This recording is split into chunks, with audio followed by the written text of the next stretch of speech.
Anak ini tidak bermaksud baik untuk melihat anjing liar itu. Dia sengaja mengeluarkan kaki asap itu, sengaja menuntun anjing untuk melakukan kesalahan.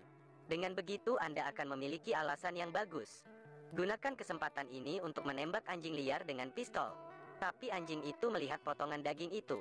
Pasti ada sedikit fluktuasi di hatiku. Pagi-pagi anak itu terbangun dari mimpi buruk. Dua mata kabur. Dia segera berdiri dan pergi ke pintu untuk mengambil pistol. Dia ingin pergi memverifikasi apa yang dia rencanakan tadi malam. Dia membuka pintu rumah. Baksonya masih ada. Cherry kecil tercengang. Dalam persepsinya, hewan berprinsip. Tapi anjing emas ini di luar dugaannya. Siang hari dan ibunya sedang bertani. Kakaknya tidak tahu kapan dia menangkap beruang hitam. Dia tidak tahu betapa berbahayanya ini. Jika Anda menangkap anak beruang, tangisan beruang itu menarik perhatian sang ibu dan sekaligus menarik sang induk beruang untuk segera mendekati sang anak. Untuk melindungi saudaranya tanpa ragu-ragu, dia bergegas maju dengan kapak.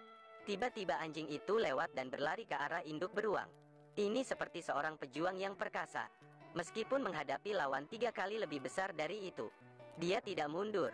Keberanian dan kesetiaannya yang agresif membuat anjing merasa simpatik, juga membuat beruang hitam takut. Segera bangkit dan mundur dengan cepat. Mereka dengan cepat mengakhiri pertempuran. Ibu dengan cepat menidurkan kakaknya. Di dalam hatinya seolah baru saja mengalami badai. Anjing itu juga pulang dengan cepat. Setelah mengejar beruang hitam, kembali untuk memeriksa. Untung saja adikku tidak terluka. Juga datang ke sisi anjing, membelainya. Tidak ada lagi keraguan di hati saya, tetapi penuh penghargaan. Malam itu, anjing itu memasuki rumah untuk pertama kalinya. Dia menyalahkan dirinya sendiri karena tidur di lantai dan kesepian. Dalam hatinya, dia melambaikan tangannya. Anjing yang patuh berlari ke tempat tidur, diam-diam berbaring di antara dua bersaudara, menikmati cinta kedua pemiliknya untuk itu. Keesokan harinya dia masih menanam benih bersama ibunya. Anjing itu di sebelahnya, sambil menonton dan bermain dengan saudaranya. Mereka datang ke sungai, dan seekor ikan besar berenang. Adik laki-laki itu melompat turun tanpa ragu-ragu. Tetapi gerakannya kikuk sehingga dia tidak bisa menangkapnya. Dia memasukkan anjing itu ke dalam air. Anjing itu segera melompat turun, membuka mulutnya untuk menangkap ikan. Saudaranya dengan cepat mengambil ikan itu kembali. Dengan gembira berlari ke sisi ibunya dan mengatakan bahwa anjing itu sangat berbahaya.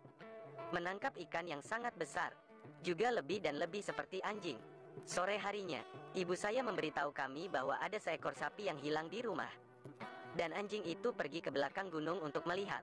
Sangat cepat, bawa anjing itu ke belakang gunung. Tapi sekarang mereka tidak tahu di mana sapi itu. Dorong batu ke bawah, untuk membuat suara-suara aneh. Sapi itu ketakutan dan bersembunyi di hutan. Jangan berpikir metode ini berhasil. Sapi itu ketakutan, jadi dia mengeluarkan suara. Ikuti dengan cepat suara yang didengar anjing. Memang sapi itu bersembunyi di sini. Itu juga melahirkan anak sapi. Maka anjing itu segera bergegas membawa sapi itu kembali. Kemudian pergi ke belakang untuk menyelinap pergi anak sapi. Tanpa diduga, setelah melihat sapi itu meledak, itu mulai dianggap sebagai target serangan.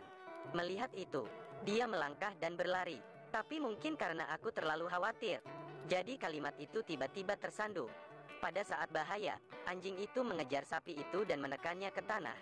Sapi itu berdiri dan terus menyerang, tapi anjing itu jatuh ke tanah. Sapi itu sekali lagi mengambil 2 langkah.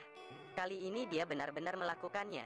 Wajahnya menutupi sapi itu, memegang anak sapi di bahunya, lalu membiarkan sapi itu mengantarnya pulang. Tapi setelah pulang, sapi itu marah lagi. Ia bahkan mencoba melepaskan diri dari tali, ingin memegang sapi tetapi ditendang ke tanah olehnya. Banteng itu terus berjuang, dengan enggan harus membiarkan anjing itu keluar untuk mengejar.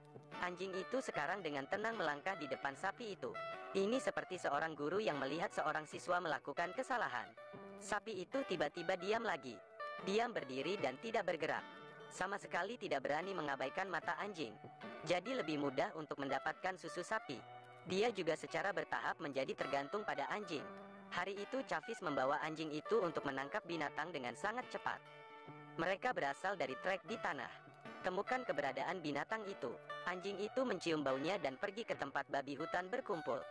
Anjing itu menerobos ke tengah-tengah kawanan sendirian, dorong babi hutan ke sudut. Di dalamnya, babi hutan mengambil kesempatan untuk melarikan diri, tapi dipaksa oleh anjing untuk kembali. Di bawah kekuatan anjing, Mereka tidak berani bergerak. Kemudian anjing itu berbalik dan menggonggong 2 kali. Dan berkata dia bisa bertindak. Kemudian jatuhkan tali ke bawah. Menangkap salah satu dari kelompok itu. Tanpa diduga, itu harus menggunakan kekuatan untuk berjuang. Menyebabkan jatuh dari pohon. Jatuh di atas babi hutan membuat mereka takut. Kemudian mereka menyerangnya, menggigitnya dan tidak mau melepaskannya.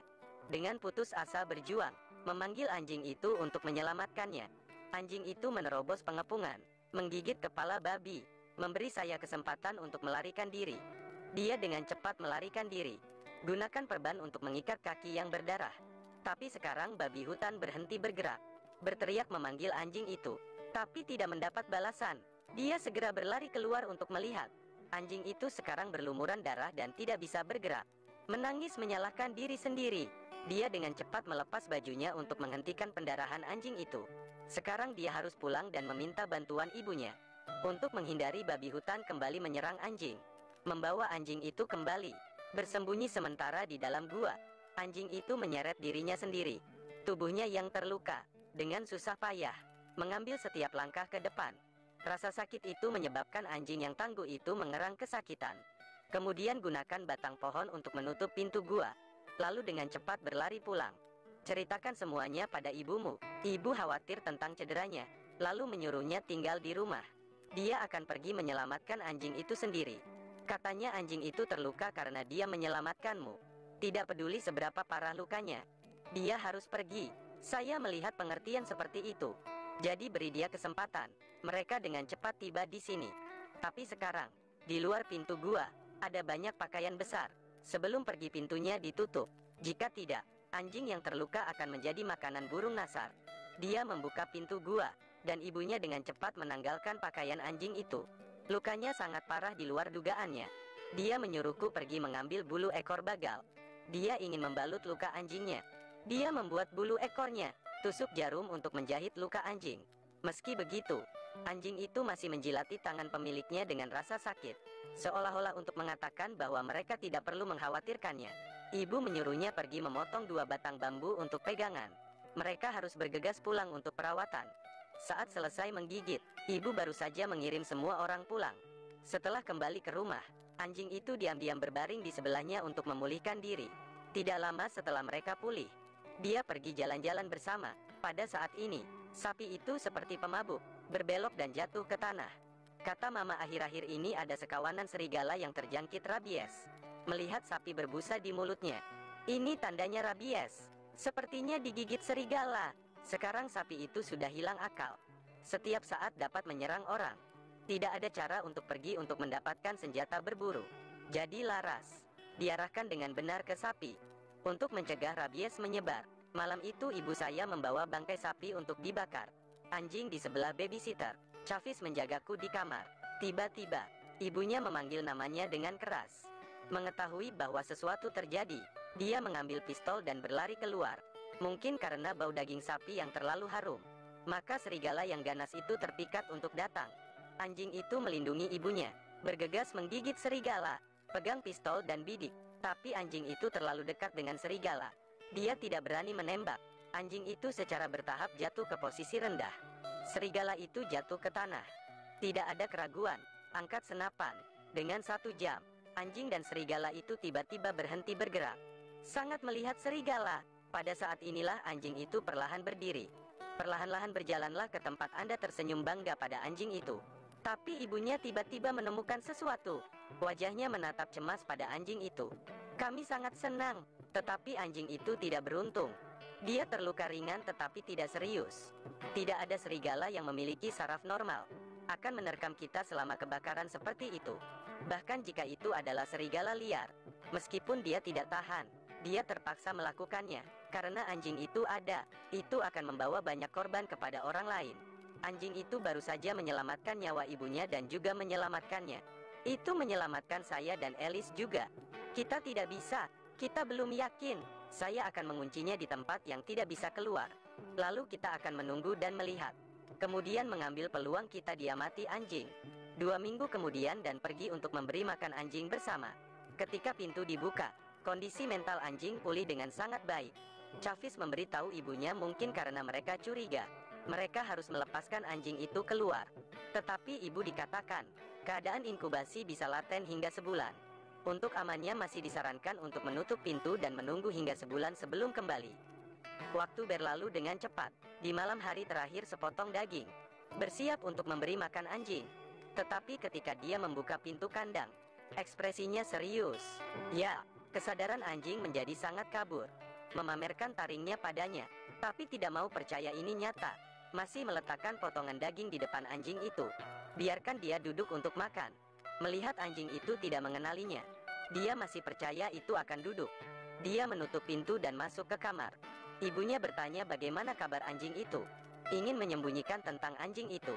Jadi katanya itu sangat bagus. Tetapi ibunya melihat bahwa dia berbohong dan mengatakan siapapun terkunci di ruang sempit untuk waktu yang lama akan ada sedikit kekerasan. Saudara menyelinap keluar pintu untuk melihat. Saya ingin melepaskan anjing di kandang. Tak disangka, pemandangan ini dilihat oleh ibunya. Ibunya panik dan menyuruhnya untuk tidak membuka pintu kandang. Adiknya tidak mendengarkan sama sekali.